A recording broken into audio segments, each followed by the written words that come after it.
Each episode of No Man Left Behind focuses on one incredible and deeply personal account of valor, told firsthand by the war heroes and special agents who managed to endure the unthinkable.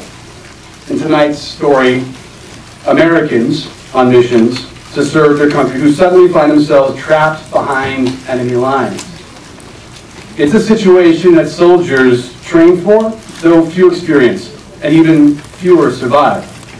And for the men who live to tell the tale, their stories of survival and brotherhood are nothing short of inspirational. There's a level, and I know I'm speaking to veterans who get this one, there's a level where it's switched for me, where the reality, whereas Mike so eloquently put, this is when it's really real.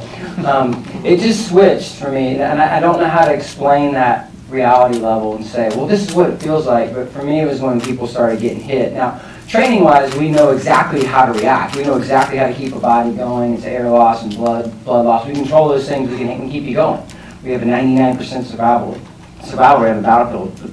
But what you can't teach people, what you can't control, what I was not prepared for, was the emotion of that moment. You care. We're spiritual people. We're human. We care. That's my friend Mike. That's my friend Randy. That's my friend Pete.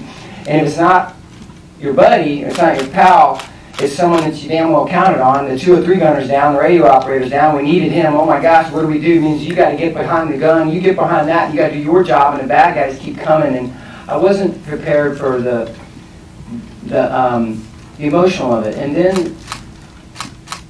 then on the other side of that was how uneventful that moment is. And I may be just totally speaking by myself. When someone got, the first guy I saw go was Earl. Earl Thorne was the first guy we saw die. And it was so uneventful. It's not, because the movies always love to show that big moment. There's drama, there's music going on, and his team leader, Hooten, was working on him and just said, I said, hey, let's move him down the end of the street. I think the vehicles are almost here. And Hooten just says, really matter of fact, nah man, Earl's gone, he's dead. And I was mad at Hooten for the way that he said it, because it sounded like he just didn't care. And I looked over and I'm like, well, that's a great description, because Earl's just gone. I said, I don't even know who that is. They didn't look like the guy I used to know. It was this weird wax museum person or something. And that's when the reality sunk into me. Okay, now I get why the World War II guys said it was always about each other. Now I get why the Vietnam guys said it was always about each other, because it just, for me, at that moment, all I cared about at this point was that we can't let that happen to any more of the people around us. And that is when you started seeing the heroics and the acts of valor. And it wasn't anybody trying to be that, it was people making sure that that doesn't happen again.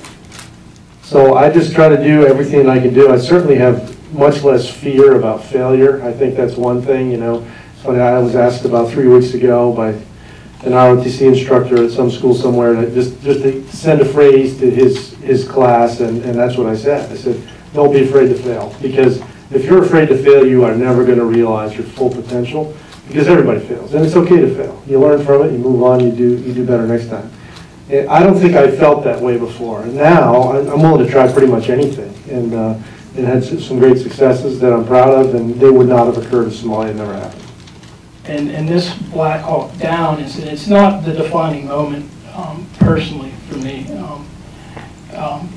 What I'm proud of is the fact that I spent 4 years in the regiment. That's what I'm most proud of. And the fact that we were able to be part of a historical ranger mission, that's something to be proud of. But it's not the defining moment in our lives. And I think I heard Mike once reference that. You know, he had a lot more lives to live. And I agree with him. It's just such a shame that it had to come down to losing people in front of us for you to just get it. It's such a basic thing. Oh my gosh, if it happened to him, it happened to me, we're just not that good. Some of us are better than others. But alone we fail. And you come down and you realize that the only way I have any chance of making it out of here is if I put everything I've got into Randy, and I put everything I've got into Mike, and I know that they've got my back, and so on down the line. That's how we make it. And it's so simple, but it's not anything we weren't taught as kids. You know, it's like You are your brother's keeper. Look after your sister. Hold her hand when you cross the street. Take care of your mom. All the things that we've been taught.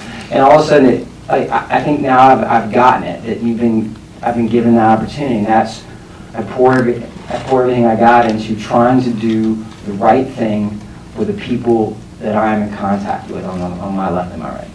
I mean, are there lessons that you brought out of that battle that you would apply today? There, not so much again on a global general level, but on the level of squad leaders and NCOs and soldiers. Well, I think a lot of what took place that day, I think one of the things you have to understand, we never trained to be on the defensive. That was the fact. We were offensive, and we always brought the fight until we actually went to fight, and the situation dictated otherwise. I think immediately after the Black Hawk Down mission, they actually started training with a contingency for a downed helicopter, and that wasn't really anything we had done up to that point. Ironically, though, in the train-up, we did lose a little bird. Was it Mike? Yeah, we had a little bird crash at Fort Bragg. But there was nothing that was really planned. I mean, we never, a good way to sum it up was one of the first grenades that was actually thrown at us. I yelled baseball. Well, baseball is what we yelled. If you don't want to yell grenade, we yell baseball. We don't want, if they're English speaking, the last thing we want to do is alert them that we're actually going to throw a grenade. So we start yelling baseball, and that gives Kenny a heads up to get his head down. So, when I've got a grenade coming at me, I'm not used to that. I'm used to throwing them. So as soon as it came, I started yelling baseball, which, when you think back on it, well, that's how we trained. We trained to take the fight. We didn't train to be on the defensive.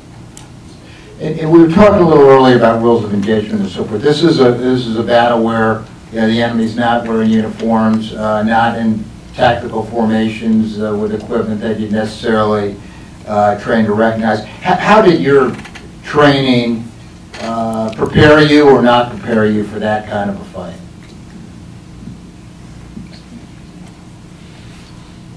You got something to say about that one?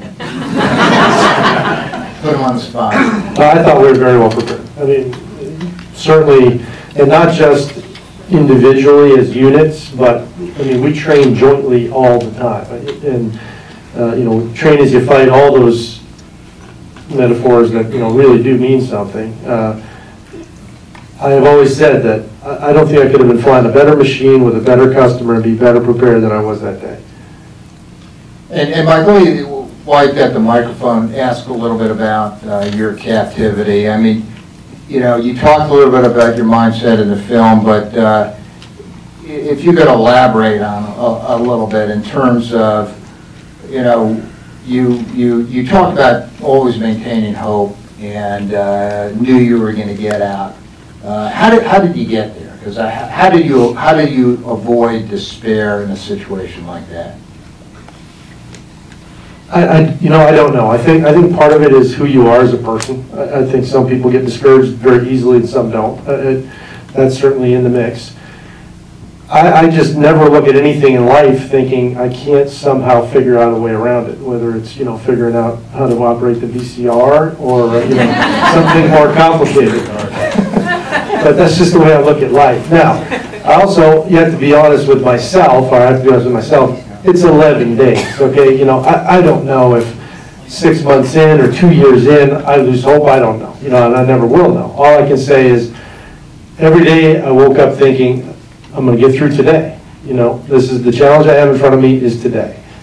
If it's a week or 10 years, I'll worry about that later. It's one step at a time. And you've all heard that before. Anytime you have to face a challenge in life, you break it into little pieces and take it on that way. Otherwise, if you look at the big problem, you can easily be overwhelmed and lose hope. So, that's essentially it. And then, obviously, I had my 1-year-old back home. And for those of us who have kids, you all know how much that means. And thinking about him growing up without me, again, I owed it to him to do everything I could to get out of it.